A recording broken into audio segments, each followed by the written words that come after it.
Hello friends, आज हम सीतोपलह चूर्ण की बात करेंगे जिसमें मिश्री, बंचलोचन, छोटी पीपल, छोटी इलायची के बीज और दालचीनी का यूज किया जाता है। यदि हम सीतोपलह चूर्ण के उपयोग की बात करें तो इसके कई उपयोग हैं। इसे कितनी मात्रा में यूज करें और क्या दुष्प्रभाव हैं, इन सभी में हम बात करेंगे। अगर हम इसे मुख्यतः खांसी जुकाम में यूज किया जा सकता है।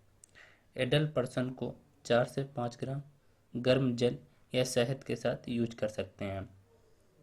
और अगर आपको खांसी के साथ साथ बॉडी में वीकनेस या कमजोरी और बॉडी में टेम्परेचर यानी बुखार रहता हो तो अच्छा लाभ करता है। अगर इस चूर्ण के साइड इफ़ेक्ट की बात करें तो इस चूर्ण का कोई साइड इफ़ेक्ट नहीं है। ये पूर्णतः आयुर्वेदिक है। और अधिक जानकारी के लिए कमेंट करें एंड थैंक यू।